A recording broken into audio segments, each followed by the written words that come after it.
أهلا بكم ومرحبا مشاهدينا الكرام إلى فترة باريس مباشرة المتواصلة هذا المساء وهذه الساعة الإخبارية الدولية الآن وفي عناوينها. السعودية وقطر تتفقان على فتح المجال الجوي والحدود البرية والبحرية بينهما عشية قمة خليجية بمشاركة أمير قطر. إيران تبدأ إجراءات تخصيب اليورانيوم في منشأة فوردو بنسبة تفوق بكثير ما يحدده الاتفاق النووي. بريطانيا تطرح لقاح أسترازينيكا وجونسون يحذر من أسابيع صعبة للغاية. ولبنان يقرر الإغلاق العام.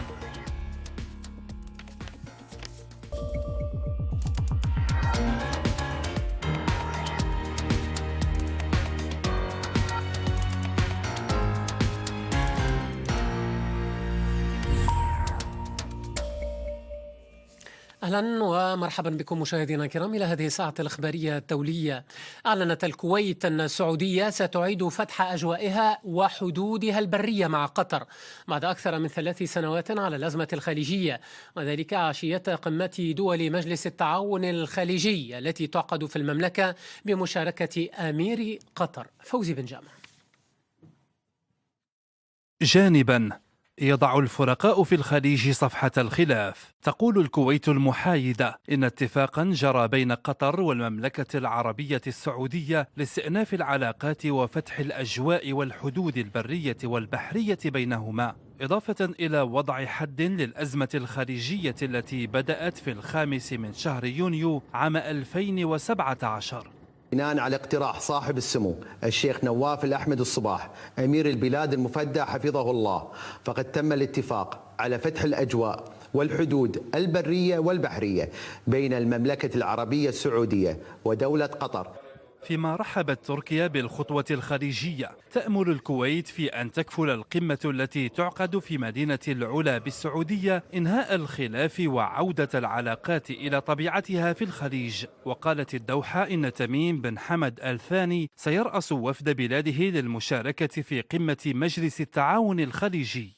سريعا تثمن الإمارات الصلح القطري السعودي، مؤكدة أنهم في الطريق الصحيح لرأب الصدع في المنطقة، فيما يرى ولي العهد السعودي محمد بن سلمان بأن القمة الخليجية ستساهم في توحيد الصفوف بين دول المنطقة.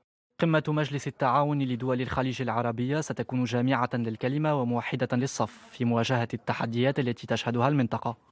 جاريد كوشنر كبير مستشاري الرئيس دونالد ترامب سيحضر توقيع الاتفاق بين قطر والسعودية بعدما فرضت المملكة والإمارات والبحرين حظرا دبلوماسيا على قطر وقطعت روابط التجارة والسفر معها، متهمة إياها بدعم الإرهاب. وردت الدوحة بأن هدف الحظر هو تقويض سيادتها.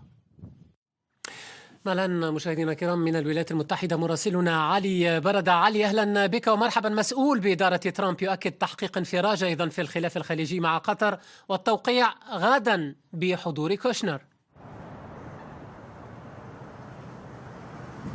نعم، هذا صحيح. من الواضح أن إدارة الرئيس دونالد ترامب اطلعت بدور رئيسي في هذه الوساطة من أجل إنهاء هذا الخلاف الطويل نسبيا بين أعضاء دول مجلس التعاون الخليجي وكوشنر نفسه، بالإضافة إلى آفي بوركوفيتش، سيحضران هذه المناسبة المهمة بالنسبة إلى الولايات المتحدة. هذا إنجاز دبلوماسي جديد يضاف إلى سجل كوشنر وطبعا سجل إدارة الرئيس دونالد ترامب في تسوية هذا الخلاف، على رغم كل المآخذ الأخرى على هذه الإدارة في الولايات المتحدة. يبدو أن هذه الوساطة نجحت في نهاية المطاف، وقبل نحو أسبوعين فقط من نهاية عهد الرئيس دونالد ترامب من تحقيق هذا الإنجاز وجمع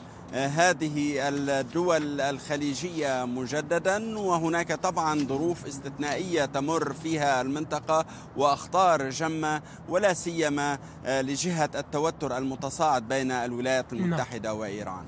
لك جزيل الشكر علي بردة مراسلنا متحدثا تحديدا من جورجيا.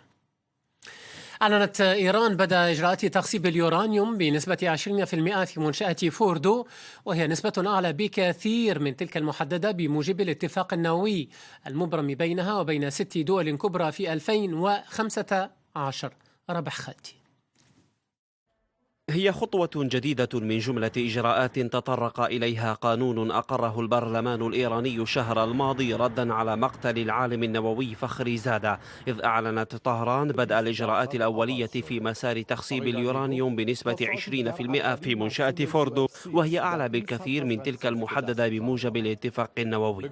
الاتحاد الأوروبي اعتبر تحرك إيران خروجا واضحا عن التزاماتها وفق الاتفاق النووي. من جانبه اعتبر رئيس الوزراء الإسرائيلي بنيامين نتنياهو قرار طهران دليلا على استمرارها في تنفيذ مخططها لتطوير أسلحة نووية، وهو ما لن تسمح به تل أبيب.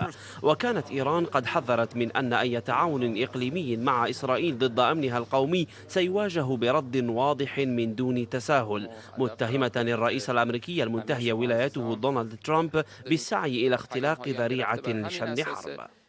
ما برای همه سناریوها آمادگی داریم تحرکاتشون رو، چه اونهایی که نمایشی و در سطح رسانه‌ای هست، چه اونهایی که غیر نمایشی و سعی می‌کنن به صورت محرمانه و مخفیانه انجام بدن، همه رو زیر نظر داریم. پیام‌هایی هم که رفته بر همین اساس ما در مورد سناریوهای اونها پیشگویی نمی‌کنیم، در مورد پاسخ خودمون مطمئنیم.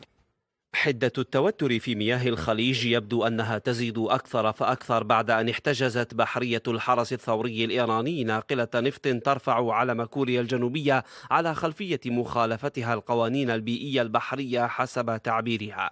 يأتي ذلك في أعقاب إعلان البنتاغون بقاء حاملة الطائرات USS نيميتز في الخليج على خلفية ما اعتبرته واشنطن تهديدات إيرانية تجاهها، فيما تجدد طهران التأكيد على عدم نيتها التصعيد ضد واشنطن، لكنها لن تتفاوض بشأن قدراتها الدفاعية والصاروخية. الآن مشاهدينا الكرام من لندن السيد محمد المذحجي الصحفي المختص في الشؤون الإيرانية. سيد المذحجي، أهلا بك ومرحبا، شكرا جزيلا لك على تلبية هذه الدعوة. الولايات المتحدة تتهم إيران بما وصفته بالابتزاز النووي بعد زيادة تخصيب اليورانيوم. ما تعليقك على هذه الخطوة الإيرانية الجديدة؟ في البداية تحياتي لحضرتك والسادة المشاهدين الكرام. طبعا إيران من خلال هذا التصعيد في ملفها النووي في الواقع تريد أن تضغط على حلفائها المتبقين في الاتفاق حتى يوفروا دعما أكبر لها مقابل التصعيد الأمريكي المتواصل في المنطقة عسكريا وسياسيا ودبلوماسيا.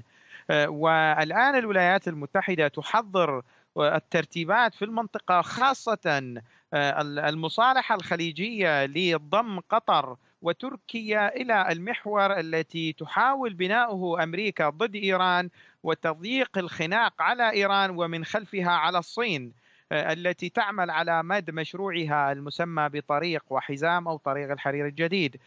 فكل هذا ما نشهده الآن في المنطقة من تصعيد يعني ظاهري بالإعلام أو من خلال أساطيل، هو لعمل كبير قد يصل إلى مستوى عمل عسكري. أنا أشكرك جزيل الشكر سيد محمد المذحجي الصحفي المختص في الشؤون الإيرانية. أصبحت بريطانيا أول دولة في العالم تطعم شعبها بلقاح